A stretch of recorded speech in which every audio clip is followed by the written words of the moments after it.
All right, hi everyone. My name is Adrian Romero. I prefer they, them, their pronouns. I consider myself an activist, a revolutionary, and a starving artist.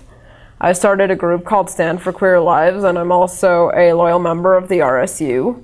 I'm very passionate about nutrition. That's actually how I got my start in activism and just doing this kind of work.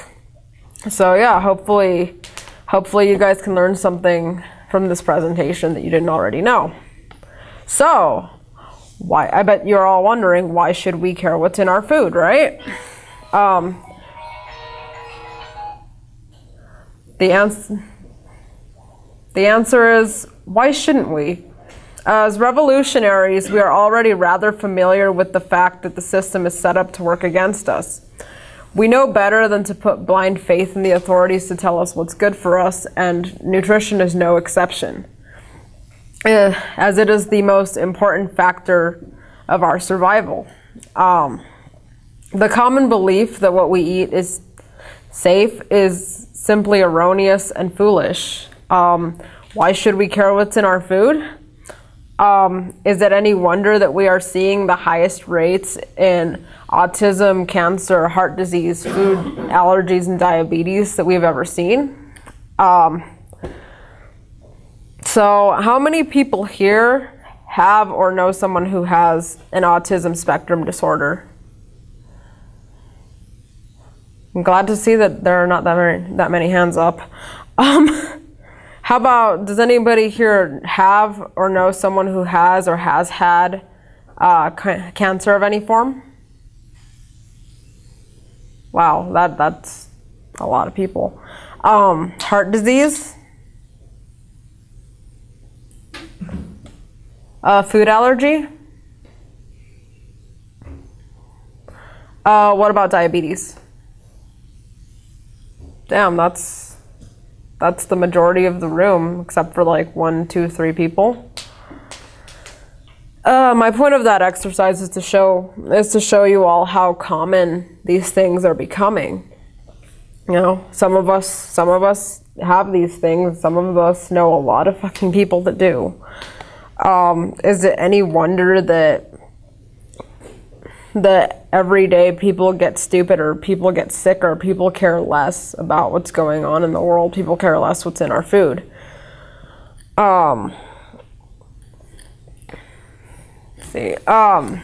But it's also good to know that a lot of people are waking up. Seeing all of these people here makes me see that a lot of people are waking up to what's going on. And those who are in power know that, and they're afraid of it. That's why the USDA is stockpiling guns. That's why Susan G. Komen, everybody here know who Susan G. Komen is? The cure for cancer, race for the cure, or whatever. She actually spoke out against organic food and said that it causes cancer. Right? She also puts her label on various products that actually have cancer-causing ingredients. So I have no idea how that makes any sense. So I'm actually also going to tell you guys a little bit about what I'm not here to do. I'm not here to tell you about dieting. I'm not here to tell you to eat kale or to be gluten-free or about chemtrails. And I'm not here to nag you about clean eating. What? What was that? Oh, it's a... No, my camera is on me. Oh, okay. It's like, shh. I was like, what is that? No. Okay. Yeah, I'm not here to nag you about clean eating. I'm not here to tell you to eat organic, although you should be. And I'm sure as hell not here to tell you not to do anything that I haven't done or that I don't do currently. I'm actually here to break down the mentality that people, especially here in the United States, have about food and nutrition, which is a very negative mentality. So everyone wants to be in shape, right? Like most of everyone wants to be in shape, and everybody wants to be healthy, I would hope. But the truth of the matter is that almost nobody is healthy nowadays. Everyone's got something. And by the time you are in your 60s or later, you probably are going to have something. Especially, we notice this more as, you know, the lower you get in the class system, the worse it gets. The people in the poorer neighborhoods that have a lot less money, their water is usually really nasty. I don't know if anybody here lives in like Rose Park, Glendale, or any of those areas, but the water is pretty nasty. Like, it's got little particles in it, and it's kind of smoky, and it's gross. Like, who wants to drink that? You know, a lot of people don't have health. A lot of people still don't have health insurance, and a lot of people, well, actually, the few people that that qualify for Medicaid are also not getting adequate health care, and they aren't getting adequate maintenance either because they're not eating right. On the other end, you get the people who live on Ensign Peak and the Avenues and Capitol Hill, and those are the people that go and they shop at the health food store and they can afford those fancy naturopathic doctors. I guess the point I'm trying to make here is that conventional nutrition equals capitalism. Conventional nutrition is also what's referred to as the poor man's diet. Anybody here heard the term the poor man's diet? And what is the poor man's diet? Well, when I was growing up, it was just like eating ramen and beans and rice. Ramen and beans and rice. Cheap stuff. Cheap stuff. Ramen is mostly freeze-dried vegetables and a lot of seasoning, a lot of preservatives, and water. Dirty water. But my point of that is poor man's diet is conventional nutrition. It's what's easy, it's what's cheap, it's what'll keep you full. A lot of the times it's what tastes good. That's all conventional nutrition. And conventional nutrition equals capitalism because of the social inequality that goes into nutrition. You know, a lot of the times I hear people saying, oh, well, I can't eat organic, I can't eat healthy because it costs too much to eat healthy. And a lot of the times the people that you see that are actually eating healthy are the people who have enough money to spend on $6 for a dozen of eggs and things like that. $6 for some fancy organic kale, etc., etc. And because of that social inequality, a lot of people are left out of good nutrition and good health. Also, the mentality I've noticed here in America is that bigger plus cheaper equals better, right? You go to Carl's Jr., is that where they have the huge burgers? They're like $5, and you know, a lot of people think they taste good and then they come back for more, and you know, within those $5 you can get a side of fries and you can get a shake and whatever. You can go to La Puente and get this big huge plate for like $7, Olive Garden, etc. Bigger plus cheaper equals better. That is the American mentality. And there's a lot of error in that because sometimes cheaper isn't better. Sometimes it's actually worse. Do you ever see a Whole Foods or a Sprouts in Rose Park or Glendale or West Valley? Nope. Nope. That's exactly it. Where do you see the Whole Foods and the Sprouts and the Harmons? Sugar House. People can afford to pay those prices. People who can afford to pay those prices. The Avenues. White people. Yeah. What kind of people do you see at the local farmers market? Anybody? The market isn't that bad, actually. It's super cheap. It's great. Farmers market, yeah. The market is pretty reasonable. For the people to be able to get access to it. Yeah. I mean, how often is it pushed? How often do they, go to football? I don't know. A lot of those places do take EBT, which is really good. Yeah, they do. The downtown farmers market does. That I do know. Also, you actually get a lot of great deals on a lot of good food. A lot of their vendors are organic, but like I've never seen. Well, actually, no, I've seen a couple of people, but I don't see a lot of people from poorer neighborhoods at the farmers market. It's usually the people from the avenues. It's usually the people who live downtown. Usually the people in Sugar House and things like that, versus the people who shop at Walmart and the 7-Eleven. Yes, there are actually people who go to the grocery store or who go to 7-Eleven for their groceries. So think about this. Why is natural and organic food so expensive in the grocery stores? Why do foods even need those labels? Shouldn't all foods be organic? It's because being healthy has become a privilege. Being healthy is a natural human right, but it's become a privilege. And it's a privilege that a lot of working class people don't have access to. A lot of us resent the system that makes it this way, and we just know. And we know it's wrong, and we don't like to think about it. That's why a lot of people roll their eyes when it comes to this discussion, and they don't want to hear it, and they shut people like me out. That's why, a lot of people go and they ridicule people who practice clean eating. A lot of the times it's because, you may think it's annoying, but if you could, you would do it. And a lot of people don't know that they can do it. Okay, where was I going with this?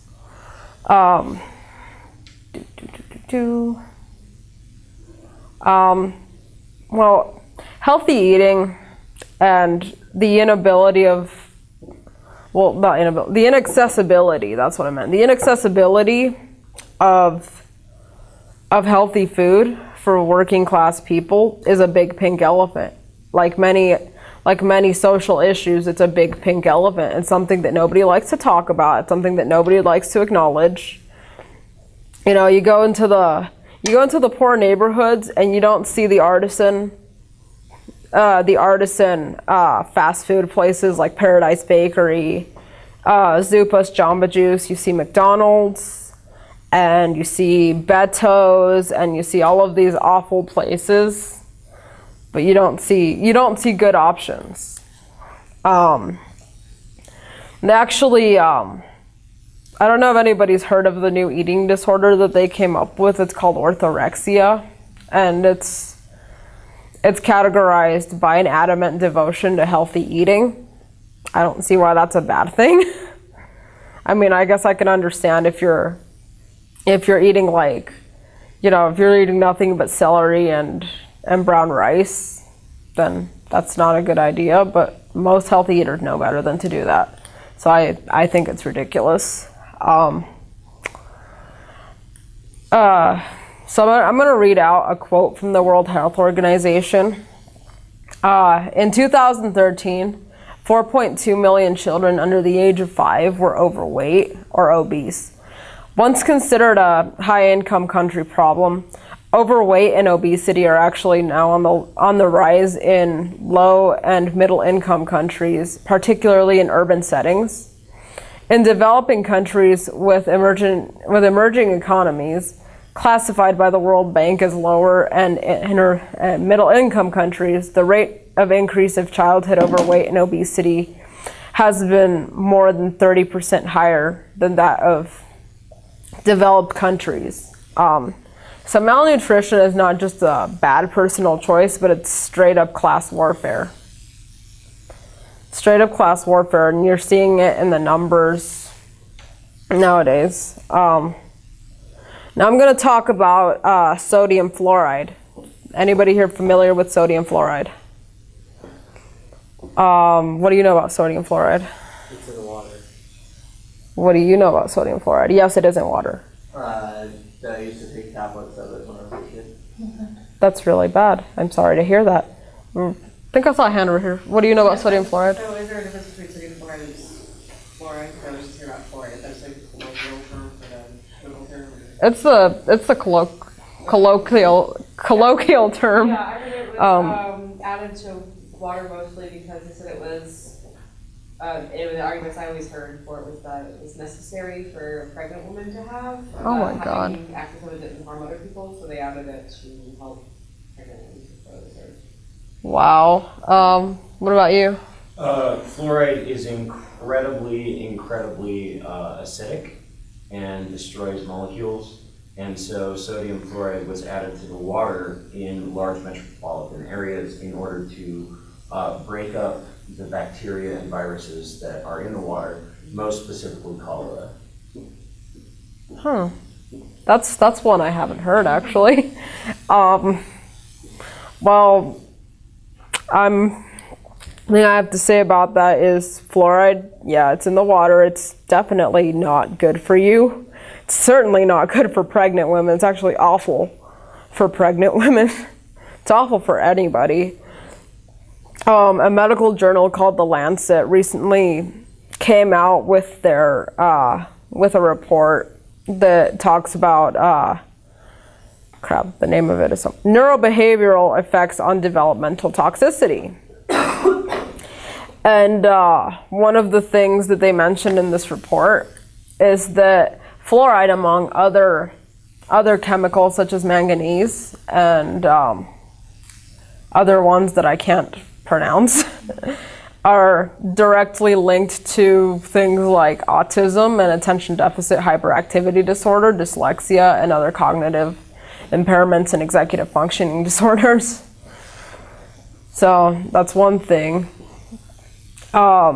Effects of long-term fluoride use, which a lot of us have been doing because it's in the water and it's in the toothpaste, and apparently some people have to take tablets of it. That's the first I've heard of that. It's in the water, it's in the toothpaste, it's in everything. It's in antidepressant medication, and it's everywhere. It's actually increasingly harder to get away from. Fluoride has been found to cause neurological harm, such as reduced IQ, executive functioning disorders, like I mentioned, ADHD, autism, ADD, etc. Fluoride actually interferes with the thyroid, and it was originally marketed as a solution for hyperthyroidism. Now, how many people nowadays actually have hyperthyroidism? Not a lot. Most people actually have hypothyroidism as a result of fluoride and a lot of other awful things in the food. It also causes skeletal fluorosis. It calcifies the pineal gland, which is what is used to regulate puberty in the female body. The pineal gland is also what produces the hormone melatonin, which is what? Actually, I believe that's, God, what was the word? It also has to do with your thyroid. Tyrosine. What's that? It helps speed up your thyroid, L-tyrosine, and yes, it also produces melanin. Melatonin actually is what helps you sleep. A lot of people take it to help you sleep. It's what regulates your sleep-wake cycle, which is also known as the circadian rhythm. The pineal gland also helps protect the body from cell damage caused by free radicals, which free radicals are what cause cancer, which is part of the reason why fluoride is associated with causing cancer. It doesn't directly cause cancer as far as I know, but the fact that it doesn't allow this organ to inhibit free radicals assists in the formation of cancer, especially because most people eat a lot of other cancer-causing agents, or they play on their phone too much, or they're exposed to carcinogens, and a lot of people don't eat enough vegetables, which are actually what helps reduce the free radicals in your body. Over 100 animal studies show that prolonged exposure to varying levels of fluoride can actually damage the brain. A lot of studies which have been hidden. Like if you try and look it up on any of the official websites, they'll all try to debunk it. They'll all give you studies that they paid for, which are actually very biased. 43 human studies have linked moderately high fluoride exposures to reduced intelligence. I've also linked it to impaired capacity, neurobehavioral deficits, which I already mentioned. And here's why it's actually really bad for pregnant women is that there are actually 3 human studies that have linked fluoride exposure with impaired fetal brain development. So it lowers your IQ, it makes people more passive. It is the active ingredient in several pharmaceuticals, including antidepressants. It's also the active ingredient in some rat poisons. Aspartame is another. Most people who drink water, who actively drink a lot of water, consume 4 times more fluoride a day than the recommended amounts, specifically because it's also in your toothpaste and several other things. Come back. Come back. There.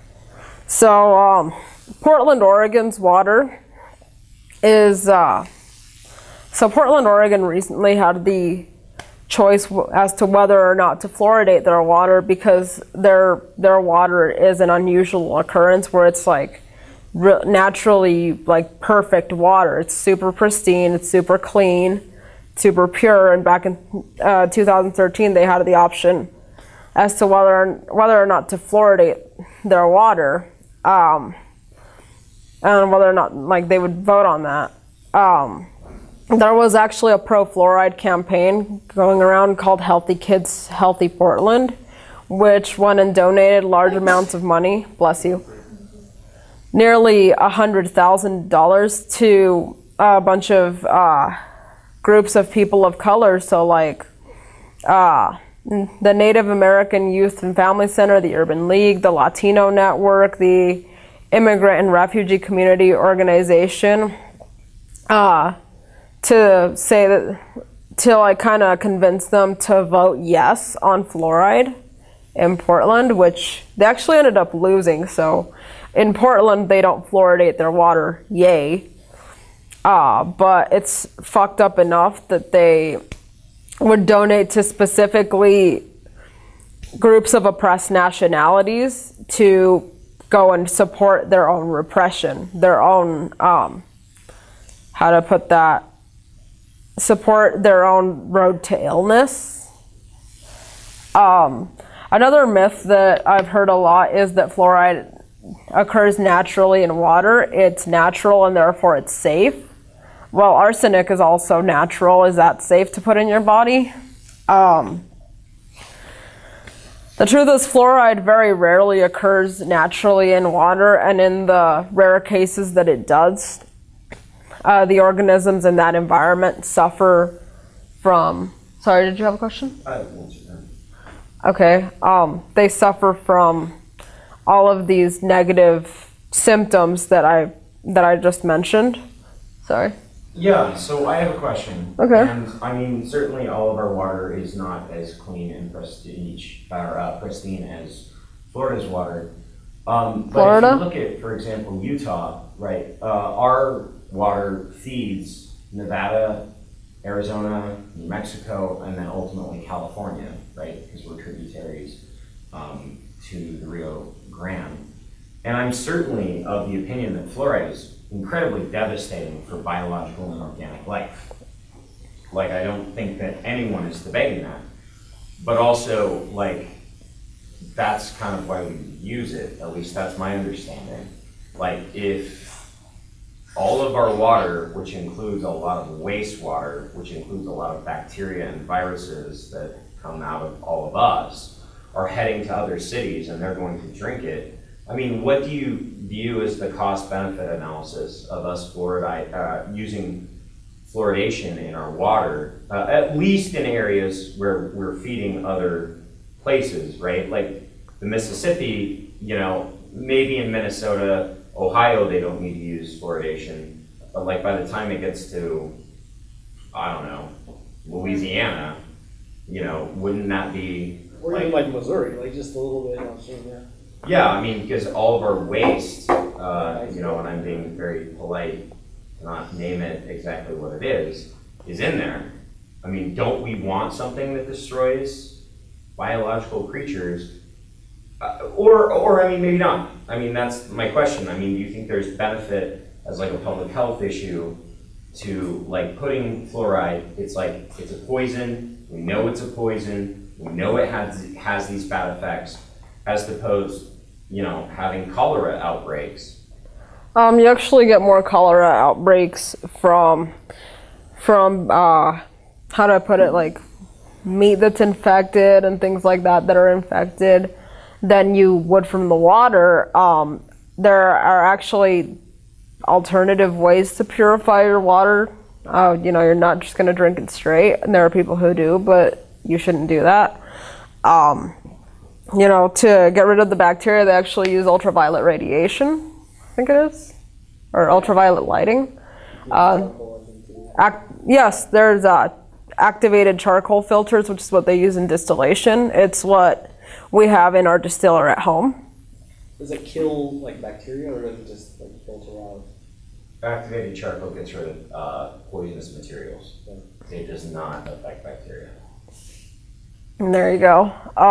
But there's a, I'm not sure exactly what it is, but there's a like a 12-step filter. It's what they use at the Gallon Water at Harmon's, and it gets rid of everything except for like the minerals, because those minerals are actually beneficial to your bones. Like if you just drink distilled water, you miss a lot of those good minerals. But I guess what I'm trying to say is the costs certainly outweigh the benefits. There are definitely other ways to purify the water of bacteria than to use fluoride. There's no benefit. I think there is no benefit to fluoride. Does that answer your question?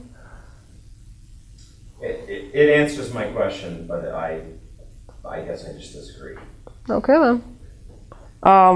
Any other questions, or should I keep going? Where was I? So another thing that most people actually have from all the long-term fluoride use is a complication called dental fluorosis. It's those little like white spots in your teeth, and sometimes they become brown. Like if you have enough of it, your teeth actually start rotting, like the enamel actually starts rotting, which makes your teeth weaker, which debunks the myth that it's good for your teeth. It's actually awful for your teeth, and it's awful for your bones too, hence skeletal fluorosis. 41% of teenagers have dental fluorosis, and in some countries that number is as high as 70 to 80%. If you look at your teeth, most people will have those little spots.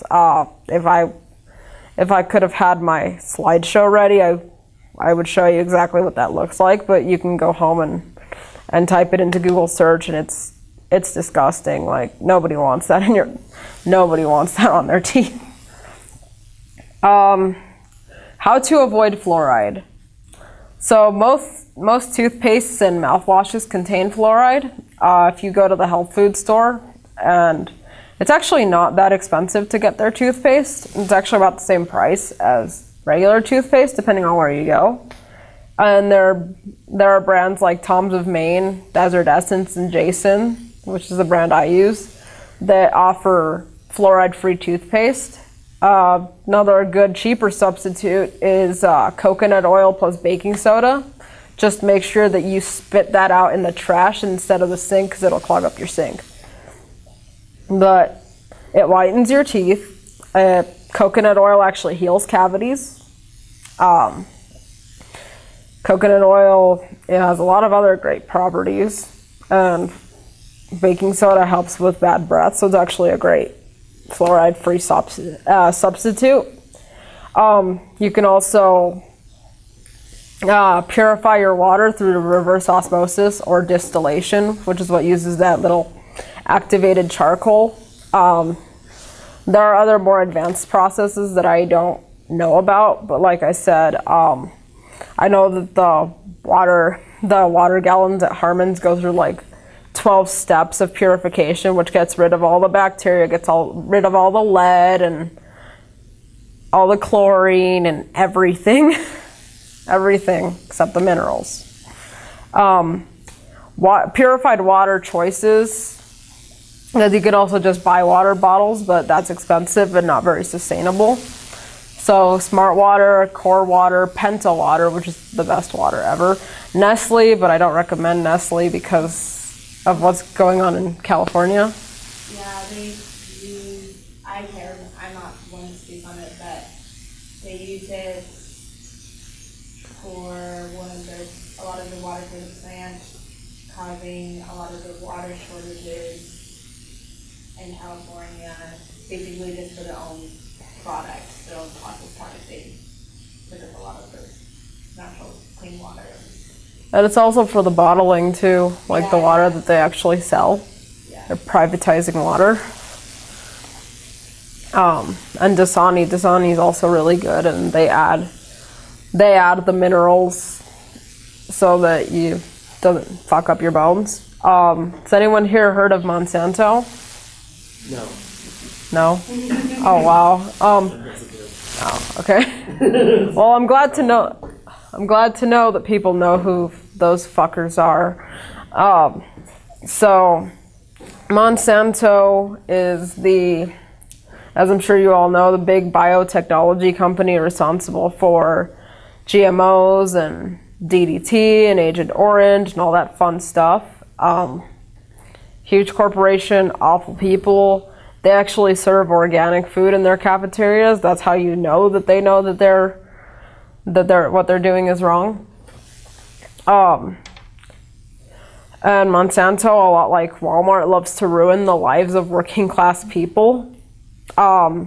They actually go and have like a little team of private investigators that goes and investigates farmers that they think are infringing on their patents because their crops will, like the farmers' crops will cross-pollinate with Monsanto's GMO crops, and since they didn't pay to use that, they can argue in court that they're infringing on their patent, and they've actually won a couple of lawsuits about that. Most people just settle because they can't afford the lawsuit, so they drive these farmers out of business, into bankruptcy. They actually have made a lot of farmers in India commit suicide, like driven a lot of farmers in India to commit suicide over these genetically modified crops. They're just, Monsanto's the devil. Like, they're the devil, and their food is nutrient deficient. Like, if you know anything about GMOs, the food is nutrient deficient. GMO corn produces its own Bt toxins, which are intended to kill off bugs, but they actually are causing harm in humans. They've actually done studies where rats have grown tumors as a result of genetically modified crops, and all of that Roundup that they spray is not helping at all. It's very unsustainable to the environment. It causes a lot of executive function disorders. It's actually responsible for the peak in autism. Glyphosate, which is what Roundup actually causes cancer. And there's a lot of corruption going on in the in the higher ups, the judicial system, the government, etc. for Monsanto, because several of the people who have worked for Monsanto in the past, like Hillary Clinton, are actually now big in government. Justice Clarence Thomas used to be a lawyer for Monsanto, I believe. Donald Rumsfeld used to work for a company that's actually owned by Monsanto. And so on and so on. That's why they vote. That's why a lot of these people that used to work for Monsanto, which are also involved in politics, vote yes vote yes to keep GMOs from being labeled, to keep them legal. These judges rule in favor of Monsanto every time. Vermont actually was able to get GMO labeling passed in their state. And because of that, they were actually sued by the Grocery Manufacturers Association, Starbucks, and Monsanto.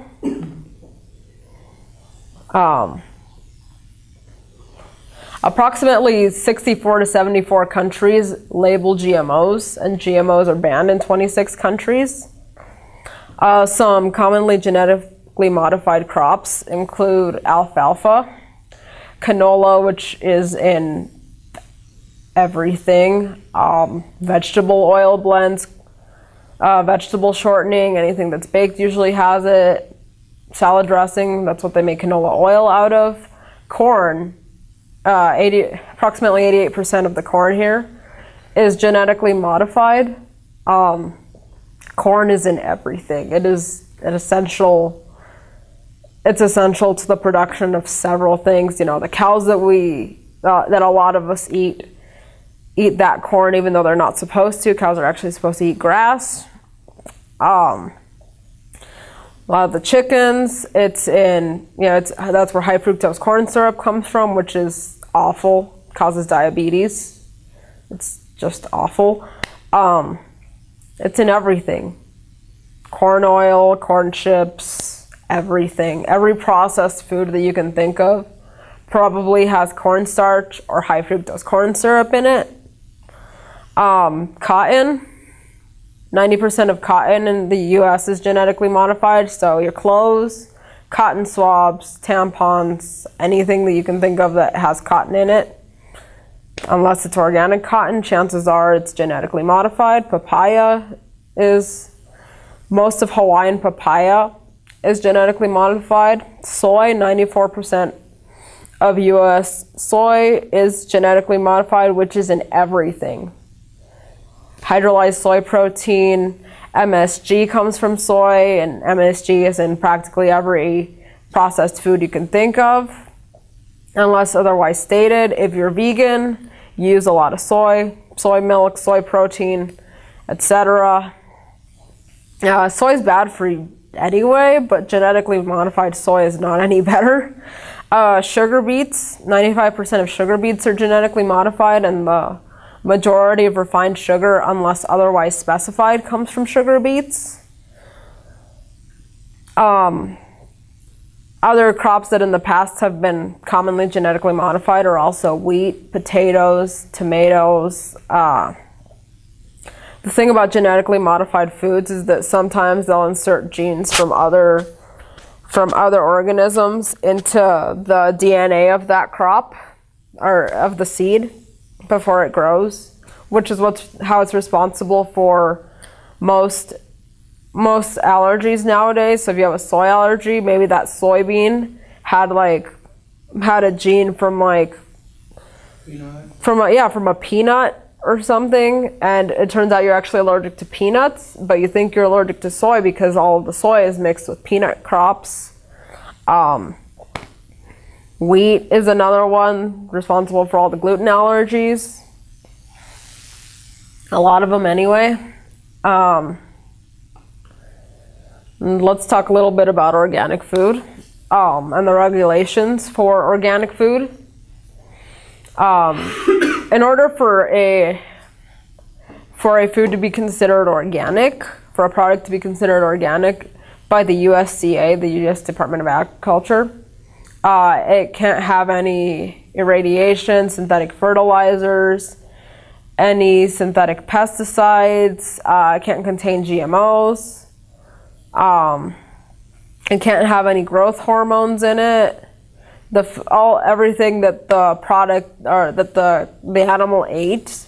My God, that was so dehumanizing of me. But everything that the animal ate has to have been organic, and the animal has to have adequate access to the outdoors, which we'll talk a little more about organic or not commercial farming later on, and I'm sure a lot of the people here who are vegan or vegetarian know about commercial farming practices and why it's so important for animals to spend adequate time outdoors and get the correct feed and to just generally be happy before they're slaughtered. Multi-ingredient foods have to only be 95% or more organic to be certified. Yeah, so that's why sometimes items will say made with organic rice, made with organic garlic, whatever, and they don't say like USD organic. Artificial sweeteners. Most artificial sweeteners are tested on animals, but are not actually tested on humans before they are sent out or released into the general population. Another trend that I noticed in my research was that a lot of artificial sweeteners tend to be labeled, and not just artificial sweeteners, like any artificial ingredients tend to be labeled. Sorry, did you have your hand up? Oh, okay. I'm just like seeing you out of my peripheral vision. But yeah, a lot of artificial ingredients, not just artificial sweeteners, tend to be labeled as safe in minuscule amounts, but it's usually the ones that get consumed every day. So they're not safe even now, like because people eat them every day.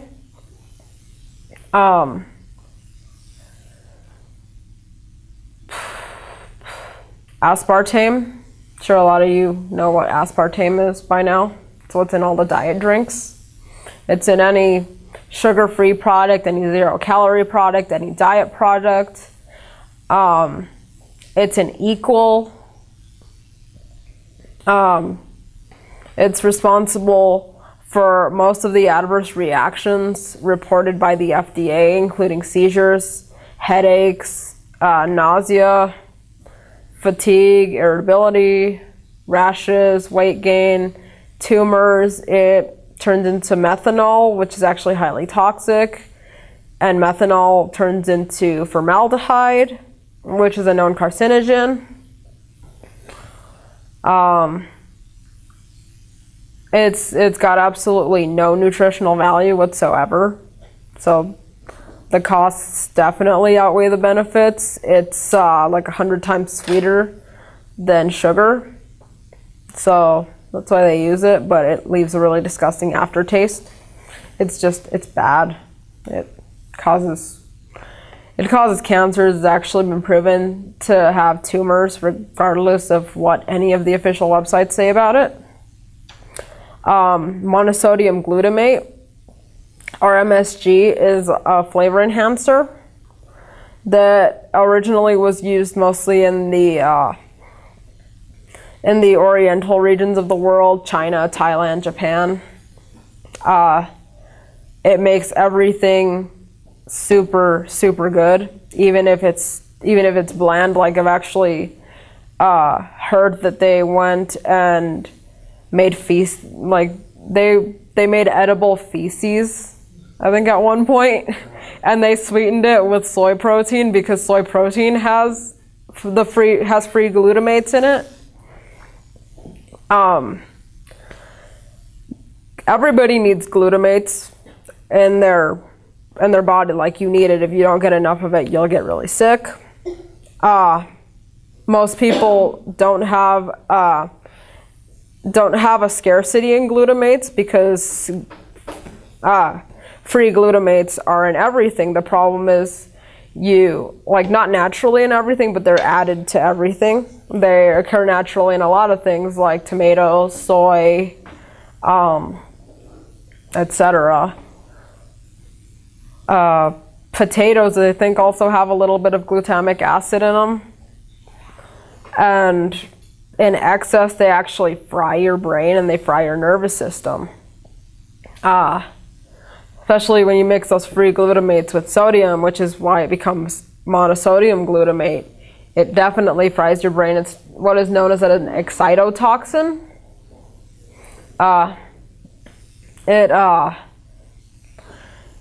A lot of people also have, again, regardless of what anybody says, an allergy and an intolerance to MSG. I'm sure you've heard me say that about myself. It's called MSG symptom complex. It used to be called Chinese restaurant syndrome because most people experienced it as a result of eating Chinese food. Because it messes with your nervous system so much, it makes it so that you can't feel it. You get all this numbness and tingling. Your face hurts. Your face feels tingly and numb. There's like a tightness in all of your skin. It gives you a really bad headache. You can't breathe. Rapid heartbeat, makes you nauseous. It feels like a panic attack. A lot of people actually get diagnosed with panic disorder because people don't think to look at MSG symptom complex because MSG has become generally recognized as safe, even though it's actually not good for you. In addition to frying your nervous system, it actually has been shown to lower your IQ. So it actually makes you stupider, makes you more passive. There's a reason why they put it in the food. It's not just to make money. Sodium benzoate is what they add to most sodas. They add it to a lot of things like hummus because it's a flavor preservative, which occurs from mixing benzoic acid with sodium hydroxide. Now the thing about benzoic acid is that it comes from benzene, which is the main ingredient in a lot of paint stripper products, rubber cements, spot removers. It's very corrosive, benzoic acid. Benzene actually is a known carcinogen. It's been linked to leukemia. Sodium benzoate does occur in nature, but the natural forms of it are not toxic. It's only the synthetic forms. The side effects of sodium benzoate are many, and there are a ton of them. I could go on for days, but the ones that I am going to mention are stomach cramps, seizures, loss of appetite, agitation, and anxiety. Commercial farming. Sorry, you have a question? Yeah, sorry, let me interrupt, but I have to go out now. I just wanted to talk about Okay. the question. So, my question is, where do you feel like you should draw the line with something like this? Because the bottle Like of what? water, for example, like with Dasani is owned by Coca-Cola. Coca-Cola employs child labor. Yes, it does. Nestle, for example, they are destroying the rainforest. So then when people drink too much water, they're getting too much fluoride. So if you don't drink enough water, you're in constant state of dehydration, and then you're just, you know what I mean? How does this all kind of connect back to itself? What can you do? And I think that's why orthorexia and nervosa has been diagnosed as natural eating disorders. People have found that they need to constantly obsess over the healthy foods they're putting in their bodies, and if not, they have to punish themselves if they're not doing it right. So I don't think it's so much as like, be mindful of what you eat and don't just eat shitty food. Obviously not, but it's more like, it's so much more involved in that because you have to be constantly aware of what everything is, and you have to stand there and think, okay, this thing, what is this? Who makes this? Is this bad? Is this going to kill me? Is this possibly going to give me cancer? So what do you think would be, not even trying to challenge you, what do you think is the best way to handle a situation like that, where do you completely give yourself over to always being vigilant of every little thing, and then, for me, I've been vegetarian for 10 years and was vegan for the past 5. Okay. And so it's like a constant state of where that's what you're talking about all the time. And I don't know, I guess my question is, what do you suggest that we do? So I'd like to say you draw the line at your own values. Right. The best way I think to handle it is priorities. That's the best way I think to handle it. It just all depends on your priorities. Like, not everything I eat is organic. Right. I do my best to, like, personally, the way that I do it, I do my best to make sure I know what's good for me and what's not good for me. Like, just basic, like, soda's not good for you. You know, you should eat a lot of vegetables. You should drink 8 glasses of water a day, things like that. So you start with your basics of nutrition, and then you move on to your values. Like, for me, animal testing is something I don't, it doesn't sit well with me. Unethical ways of treating the animal before it was slaughtered is also something that doesn't sit well with me. MSG is something that quite literally does not go well with my body.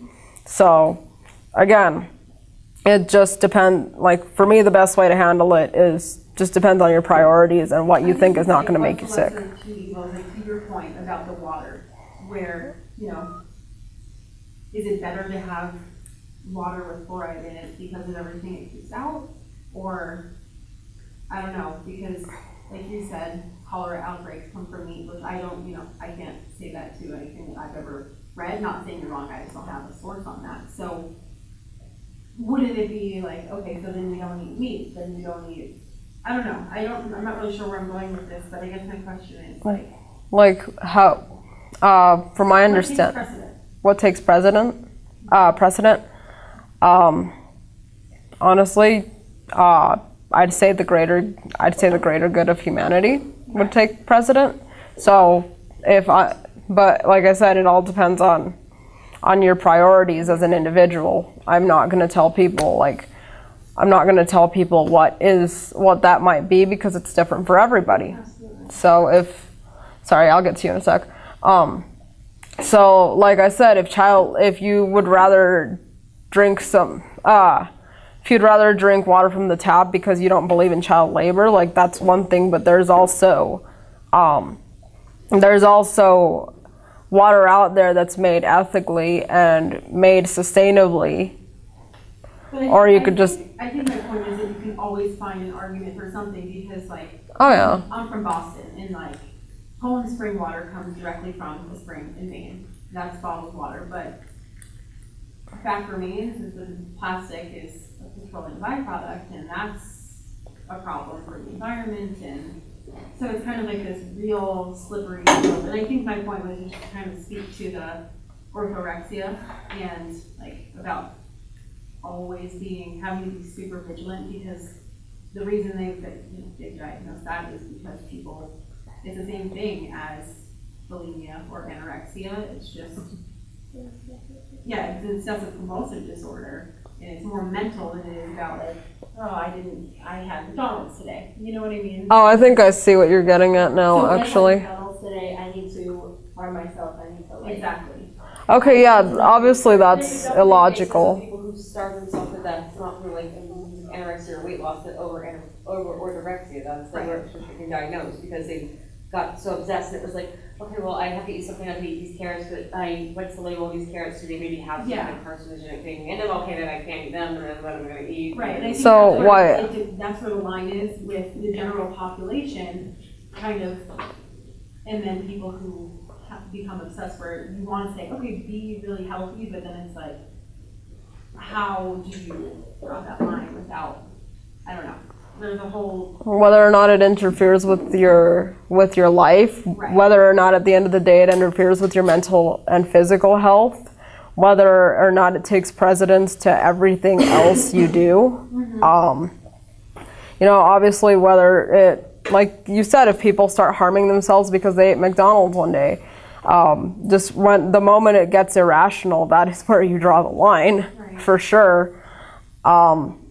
Yeah, I'm pretty sure there are people out there who do obsess like that. My mom was actually telling me once about somebody who all they ever did was, like, their diet was juices. It was just juices. And forever, not just as a cleanse. Like their diet was just juices, or their diet was like celery for breakfast, and that's insane.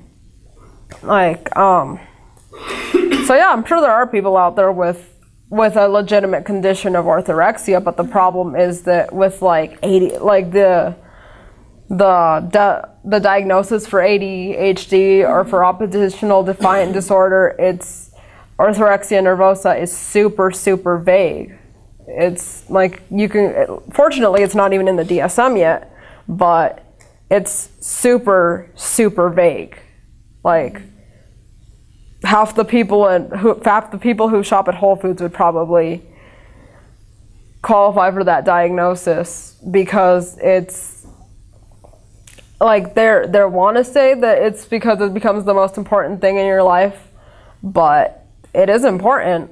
Like it is important. It's just you can't let it ruin everything for you. No, I get that. I just, not even to challenge you, just to... No, it's a good question.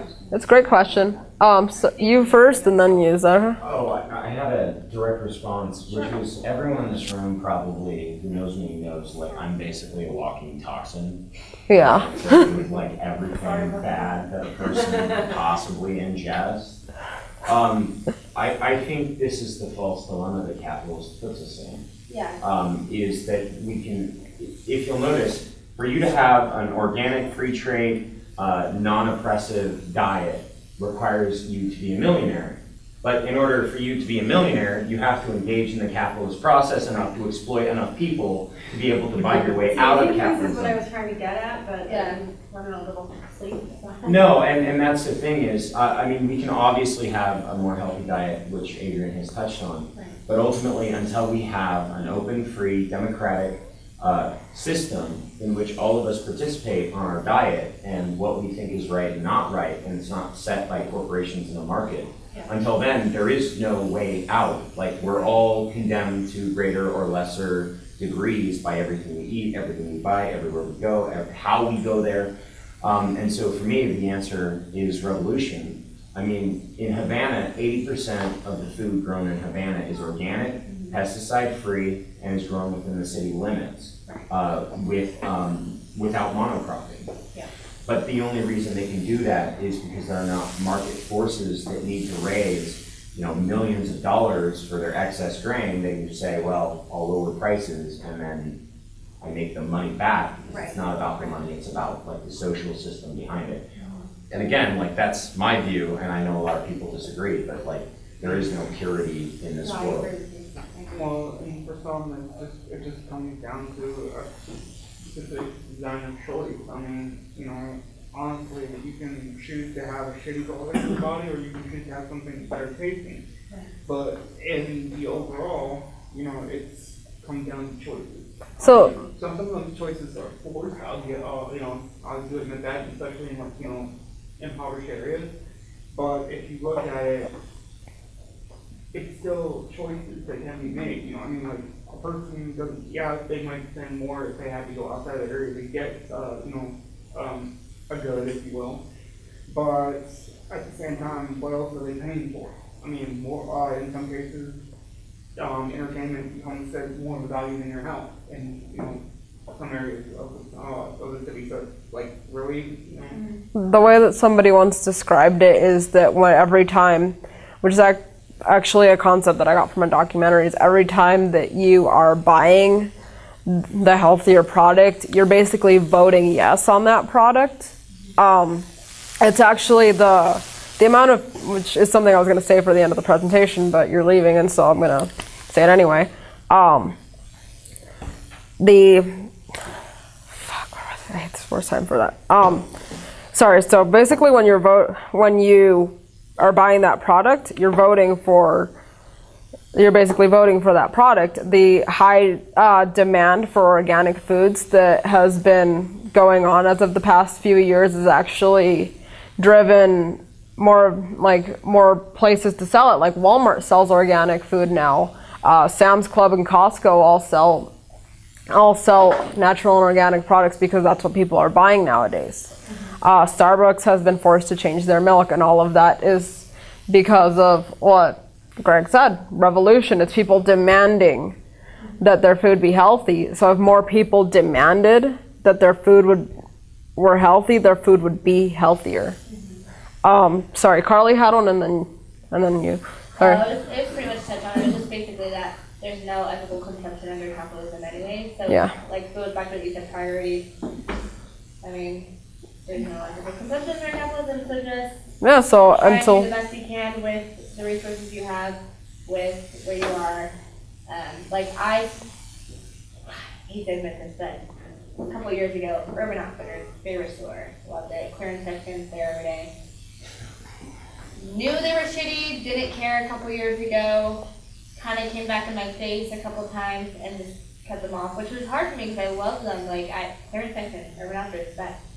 And then H&M, I was like, oh, their clothes are cheap. Like this is awesome. Also shitty, and like it's like so I kind of bought locally their stores because it was important to me that I didn't buy something that a kid was making such a day, and I wasn't buying something from a CEO who maybe gay people and like I don't know, or sexist companies who are making clothes that were like eat less on girl shirts, and so it's like I need to cut them off. But when it comes to food, it's also hard because like I mean, like when Chris a while back gave that presentation on imperialism, everything you buy is owned by probably like 3 or 4 companies. So it's like, it's hard, but it's important to expose them for it. And like you said, show a demand for a more ethical way of consumption. I don't know, I'm really tired. It's a good point that you raised. Alyssa, did you have something to say? It's actually really closely kind of like it with Carly. I was just going to use a more specific example of like milk. Here, tell you there is a French fuck ton of nasty shit that milk I actually had somebody explain it in very intimate detail to me while I was like actually drinking a latte, and I was like, "Can you wait 10 minutes, please, and then we can have this conversation. We're going to finish it first." But yeah, it's nasty stuff. Yeah, I'm not very, and I drink regular milk all the time. But yeah, it's got nasty stuff in it.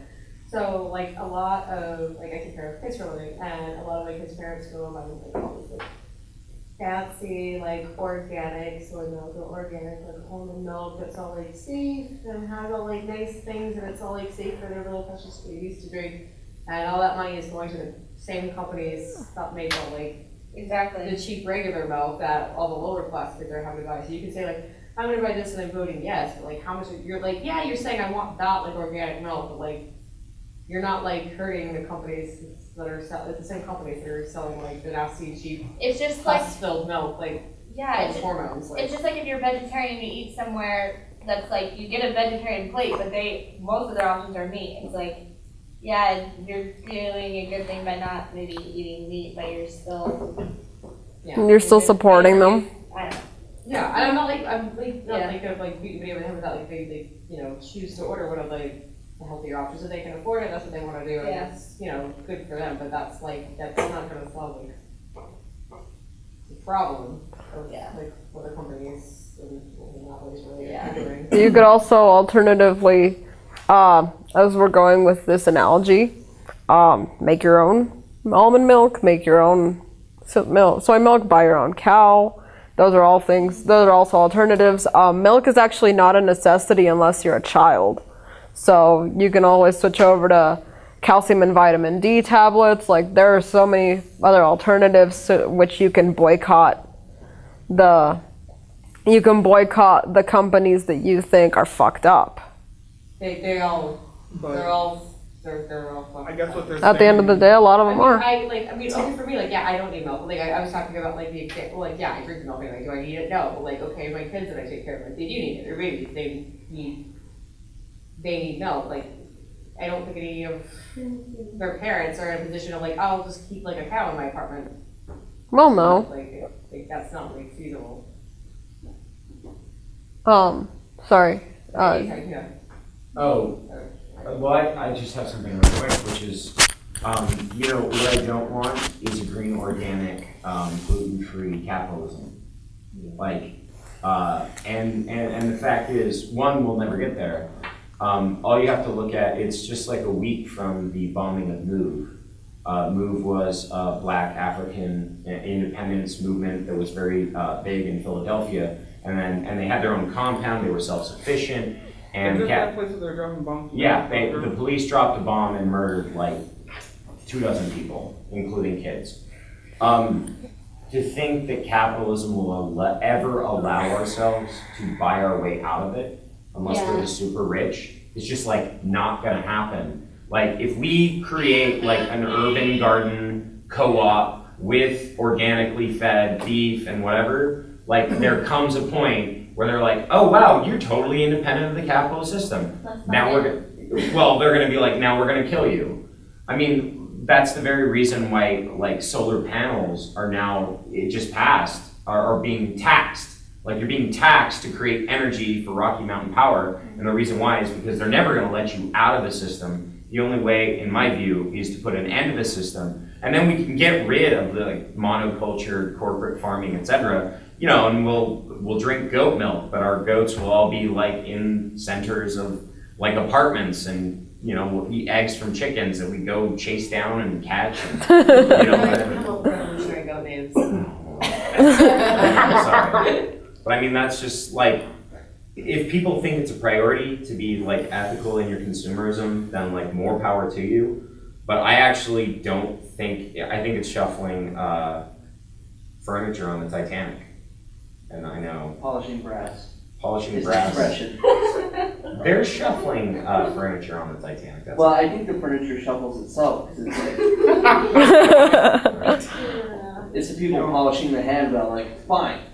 Whatever. all right. Well, That for it. what I was actually going to get to, which again towards the end of the presentation, was talking about doing more than just buying the better option, but divesting these companies by just not buying any of it at all.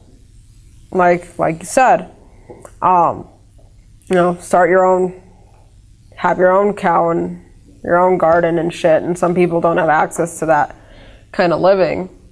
But like you said, the big thing is to overthrow the capitalist system, right? But how can we overthrow the capitalist system when we're all sick?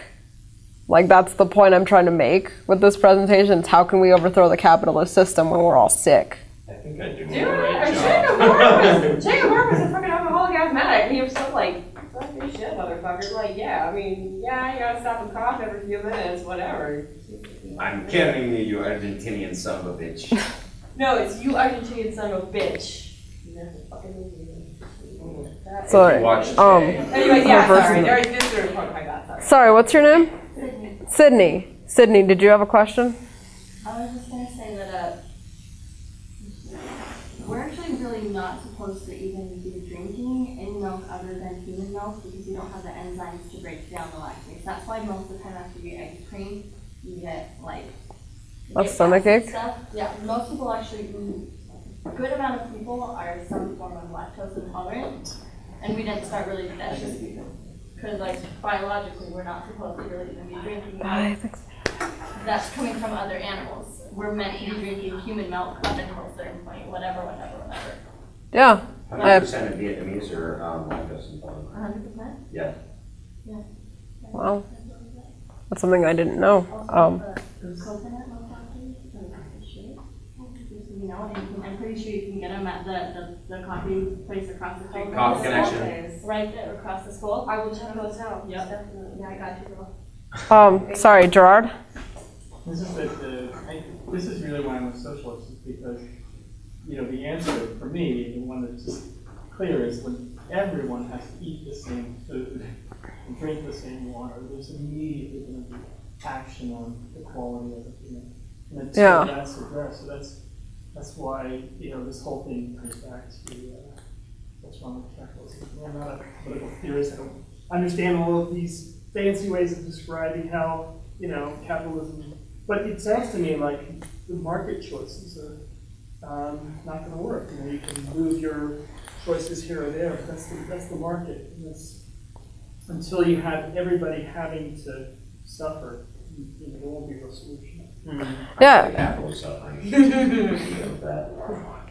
Well, yeah, it's like you said, until everybody has to eat the same things, people won't care, right? Like right now, yeah, exactly. Or people will care, that's what I meant to say. Like right now, the people in power don't care because they're trying to exterminate the people who they deem to be less desirable in society, you know what I mean? The people who don't make a lot of money, people of color, or people with disabilities, you know, everybody that's not cis, white, straight, rich, etc. Like, they're trying to eradicate us. That's why they don't care about what we're eating. They actually prefer that we eat shit while they eat the good food.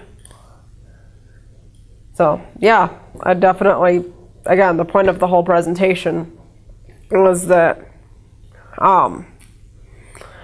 in supporting and perpetuating the system from perpetuating the way that we are eating now is actually contributing to the capitalist system, and therefore making life worse for everybody. Well, almost everybody, except for like the 1% who can afford all the nice food. Any more questions, or can I continue with my presentation? Good? Good.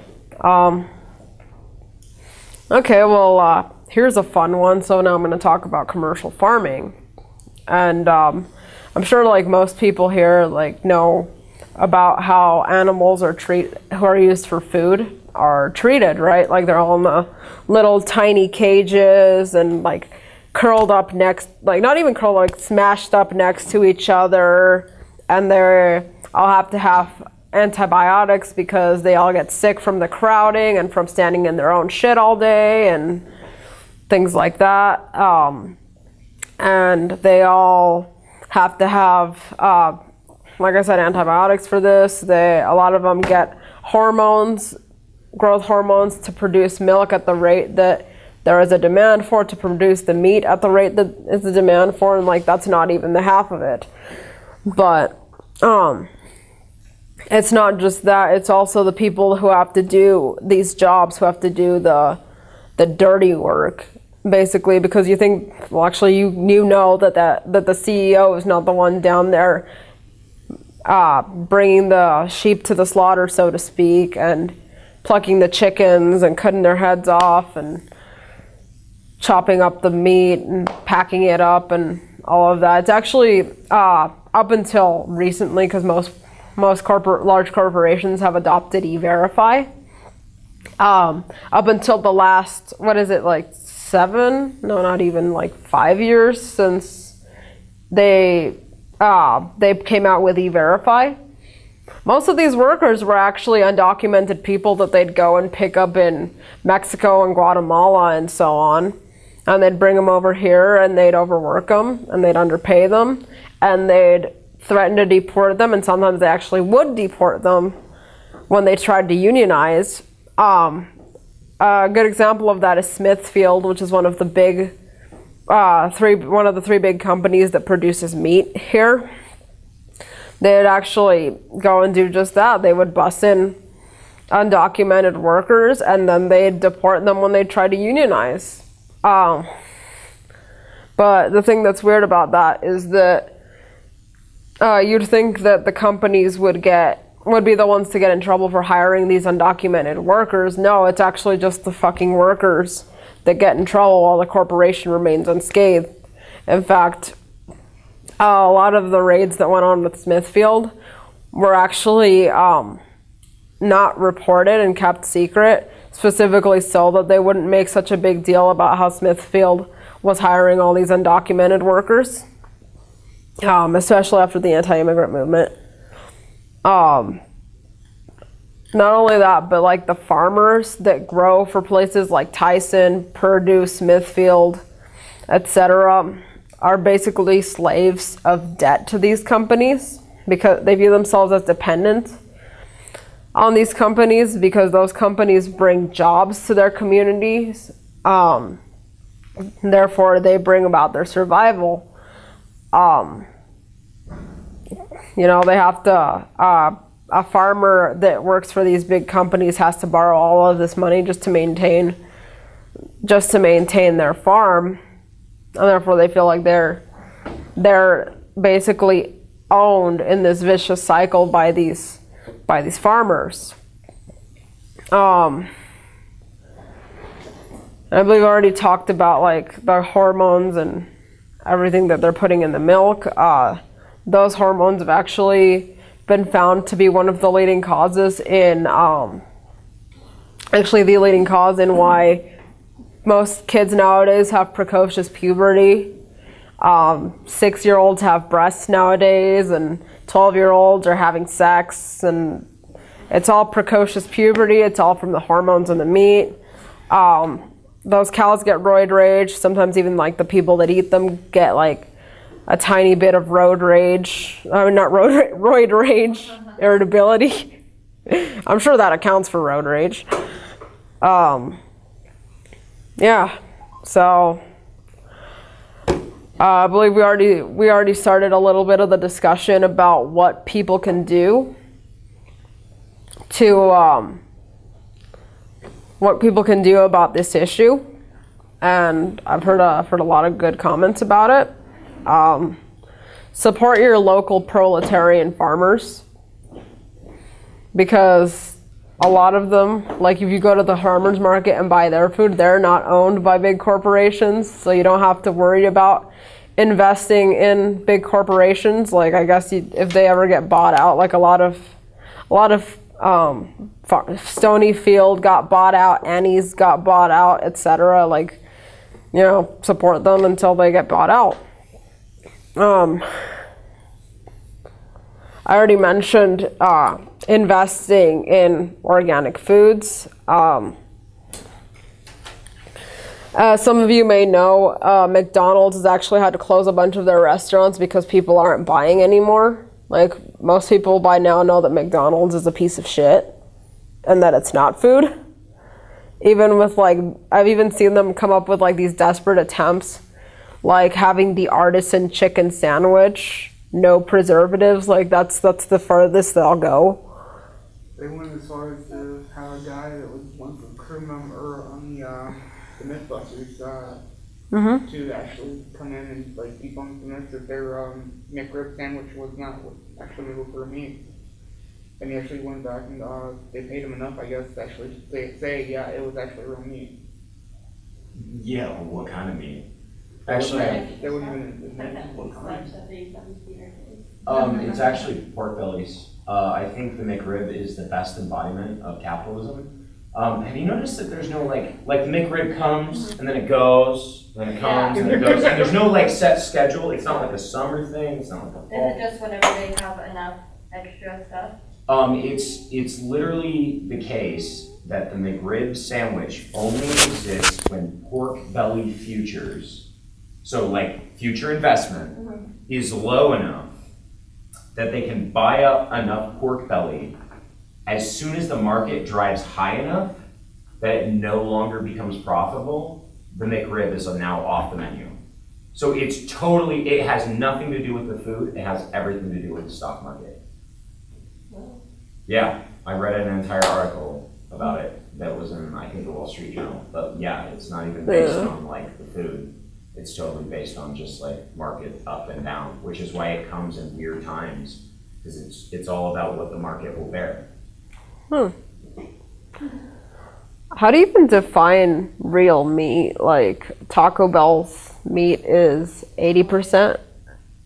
Or yeah, it's like 80% bullshit and like 20% meat. I think Like- a lot of it was soy. Yeah, soy is a common filler. You know, like you were talking about what is it, pink slime? Like it's literally the name of it. Oh yeah, the pink slime. Feed our kids like chicken nuggets. Yeah, it's like it's shredded tendons, it's organs, whatever. That still comes from an animal, still technically meat. But I mean, a lot of meat is, just as Carly said, not even meat. It's not even like tendons. It's not even like ripped up tendons. It's fucking soy. Yeah, it's soy. It's corn, just as you were saying earlier. Soybeans and corn, biggest fillers ever. Soybeans and corn. What were you gonna say? This is probably like the most stupidest question, but I really don't care. I don't eat a lot of meat because I've never liked it. I think it's like, I like sauces on it more. But actual meat, is that like the muscle or what? Technically the muscle. It's Muscle and fat. Even so, yeah, it depends on the cut, like lean cut is mostly muscle. Counter cuts obviously helps in lean, it's like muscle with more fat on it. But yeah. It sounds gross me out. Either muscle or muscle with fat. Yeah, and then of course you can mix it up with the nastiness. As a Chicano, I'm sure you can appreciate this. You know, like cow tongue. Oh yeah, It's mostly cow mu- tongue. Yeah, it's mostly muscle. Or something like that, like the different organs and stuff. Yeah, organ eaters, liver and onions. Cow brains, Beef heart. beef heart. I knew somebody went to a Scotch restaurant and tried to order like the hot dogs and just like liver stuff and other stuff, and the waiter like actually refused to bring it to him. He's like, dude, it's just, no, that's too nasty. Why would you want it? He said, pull something and then Oh, you, God. no, why would you want it? No, I'm not gonna bring it to you. What the hell? Most of the disgusting thing I can remember from the South, honestly, when I was young, was chitlins. That was. No, yeah. Right. Oh God, the South. Don't get me started on the South. Yeah, but of course, here's like the thing is, Um, why would anyone eat chitlins? Well, the answer Okay, is sorry to cut the conversation short, but Gerard has a question. well, the only reason people eat chitlins is because in the slave South, the master would eat all of the pig that was good and then leave the intestines for the slaves, which is why it's soul food. So it's a cultural thing? Yeah, it's a cultural Well, thing. it's you know, That's incredibly depressing. Yeah. they're doing 6 feet. Well, is there a way Oh, of yeah, saying, I like, think so. basically I would eat think shit? so. Literally. Well, yeah, because it's the intestines. Right, That's- and the master didn't want it, and so it's literally based on like slavery and oppression. That which is so why- fucked up. Why do you think we eat chorizo? Is that really why we Yeah. eat chorizo? Wait, is chorizo seriously? I just thought it was spicy sausage. It's, yeah, it's sausage, isn't it? Like Yeah, it's okay. ground up shit that's. Ground up shit. What part of the shit? A lot of it is organs. Oh God. I'm so glad I don't eat chorizo anymore. What? It's delicious. It is delicious, but I don't eat pork anymore, so I've switched to seitan chorizo. Okay, but like that's the thing is like, you know, most of the shit that the working class eats, and you're like, ew, that's gross. Yeah, it's because that's all they could have. There's a reason for it. Yep. Well, I mean, that's just like, you know, like, that goes with any, you know, any group of people. I mean, that makes a lot of sense. Okay. Sorry, so, your question?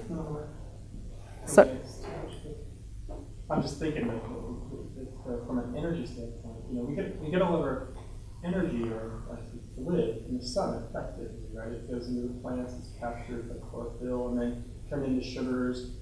And we're trying to feed 9 billion people on the face of the earth, you know. So actually taking this food and then feeding it to an animal is a very inefficient. You know, you lose like 40% of the total energy that, you know, is available. Are you saying we should all eat grass and starve out the animals? It could be much healthier for the planet. I mean, global warming is being caused by a lot of the Well, yeah. By cow practices farts? of this. Well, the meat business, industry right? has been like a huge contributor to, like, you know, climate change because like all the methane that comes from Cow farts. It's not healthier, so it's a crazy system. It's just an unplanned system, right? Well, that's actually one of the arguments for veganism is cow farts are causing global warming and you're reducing your carbon footprint by eating meat.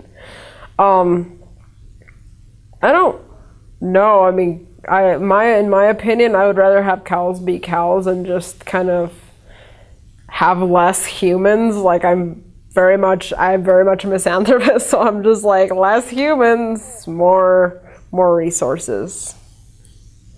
So I mean that was kind of more of a comment. So, but yes, the meat industry and the high demand for meat is definitely contributing to it's definitely one of the. I mean, What was that? It's just destroying China at this point. I mean, they've been building farms there for like last 20, 30 years, like for commercial industry use. I mean, since they've been importing a lot of meat to, or you know, cattle to China. Yeah. You totally made me forget what I was gonna say. But yeah, that's basically the. Oh wait, no, there's more. There's more. Greg. No, it wasn't. Oh, Greg, I didn't even see you. Presentation. One thing to keep in mind is it's not unplanned. It's not well planned. Like the people who run the world are basically idiots and they don't know what they're doing. But interesting fact, like one of the big meat producers is Brazil. And Brazil has had crippling poverty since it gained its independence from Portugal. And so what would happen is small farmers would find an untapped area, peasants, they would go there and they would start farming, you know, and they'd chop down trees and they'd start a farm. And then what would happen is whoever the landlord was would come with an army and drive them out. And then what they would do is they would turn it into a cattle pasture. And like, we're talking ridiculously low levels. Like, it could be literally one cow. So they put one cow where this entire family used to live. And they're like, that's my cattle pasture now. You can't be there, there's a cow. That's fucked up. Yeah, and they would literally use it. They would literally use cows as like placeholders to displace peasants in Latin America, which is why a lot of our beef doesn't actually come from the United States. It comes from Argentina and Brazil. Is because that was like a conscious strategy of the landlords to keep people off the land. And if you move into the land and you try and grow things, well, what happens? The cow comes and eats it. And so like there was no way to like sneakily get in because what you'd have to do is build a fence. And as soon as you build a fence, it's obvious to everyone nearby, especially the paramilitary forces who would kill you, that like you were on the land. And so it's not even just like a, wow, this is messed up that there's cattle. Like, it's been a conscious, like, capitalist, landlord, and state policy to use meat to literally oppress poor farmers.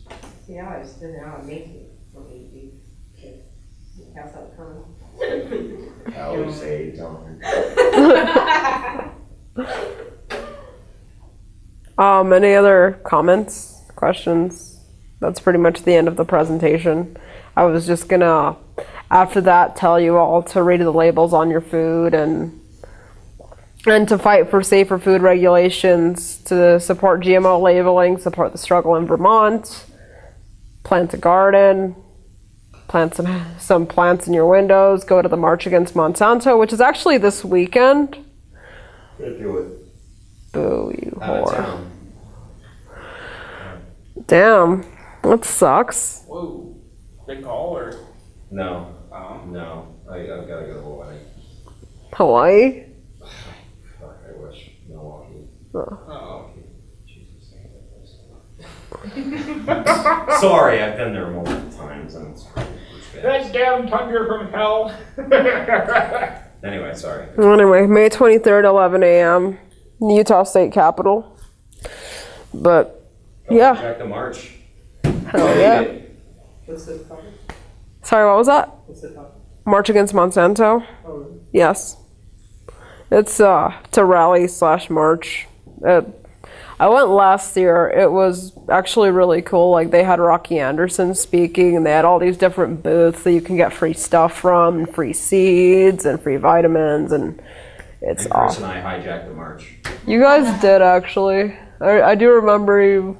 That's actually how I remember you, and then like a week later I was like, hey, weren't you at the March Against Monsanto? Yes. Yes. To be fair, I was passing out flyers about how Monsanto actually developed Agent Orange and defoliants and is gassing Colombian peasants. Yeah, you did. Yep. Yeah. Monsanto is the devil. Yep. They are just the devil. Sure is. Well, if that's it. Thank you.